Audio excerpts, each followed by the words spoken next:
కామారెడ్డి జిల్లా అంతా అగ్ని ప్రమాదం జరిగిన గంట 30 నిమిషాల్లో విద్యుత్ అన్ని ప్రాంతాలకు పునరుద్ధరించడంపై హర్షం వ్యక్తం చేశారు. కాలిపోయిన ట్రాన్స్ఫార్మర్ల వద్ద కొత్త ట్రాన్స్ఫార్మర్లు సీఎండీ ఆదేశాలతో అలర్ట్ చేశామన్నారు. ఇక ముందు ఇలాంటి ప్రమాదాలను జరగకుండా సబ్స్టేషన్స్లో సూచనలు ఇచ్చి యుద్ధ ప్రాతిపదికన త్వరితగిన మరమ్మతులు చేయాలన్నారు. ఈ కార్యక్రమంలో జిల్లా superintendent engineer N Shravan, DE Kalyan Chakravarthi, tech Prabhakar, DE MRTK Nagaraju, ఈ civil K Swamy, ADED Kiran Chaitanya, ADE HTV Satish, ADE protection K Jayaraj, ADE TRE Chandrakanth Rao, అలాగే ఏఈలు రంజిత్, వి ప్రదీప్ కుమార్, పి హనుమంతరెడ్డి పాల్గొన్నారు.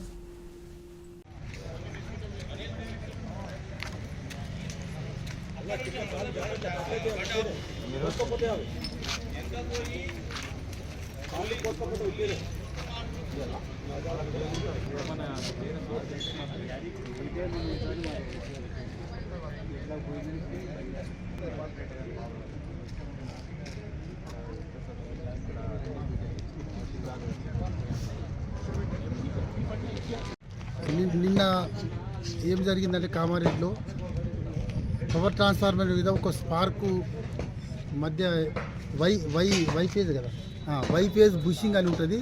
దాని మీద ఒక స్పార్క్, దాని మీద ఒక తప్పుమని శబ్దంతో ఒకేసారి వాళ్ళకి ఫ్లేమ్ డెవలప్ అయింది. ఫ్లేమ్ డెవలప్ అయ్యి కంటిన్యూస్గా మొత్తం ఎక్కువ కాలడం జరిగింది. కాలి 2 ట్రాన్స్ఫార్మర్స్ కంప్లీట్ కాలిపోయినాయి. వెంటనే ఆపరేటర్ అప్రస్తుతమై ఇక్కడ ఈ సబ్స్టేషన్కి వచ్చే ఇన్కమింగ్ అని ఉంటుంది, ఏబీ సిస్టమ్ని బంద్ చేసి మళ్ళీ ఇక్కడ కరెంట్ రాకుండా చేసిండు.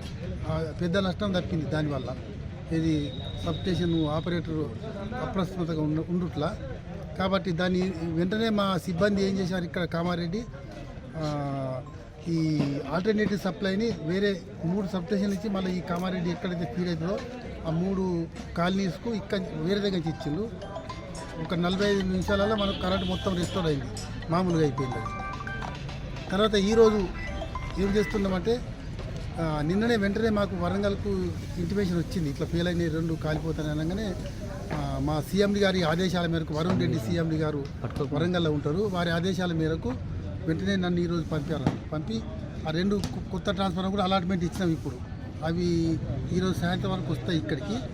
మా వాళ్ళు ఇంతలో ఇక్కడ ఏసీ కామారెడ్డి శ్రవణ్ కుమార్ ఉంటారు, ఏసీ గారు ఇక్కడ అన్ని అరేంజ్మెంట్ చేస్తాడు. ఇది కొత్తగా బే ఎక్స్టెండ్ చేసి మళ్ళీ మీకు 2-3 డేస్లో నార్మాలిటీ రెస్టోర్ చేసేటట్టు ప్రయత్నం చేస్తాను. అందరం వారు పూటింగ్లా పనిచేస్తున్నారు ఇక్కడ సిబ్బంది ఎలక్ట్రిసిటీ.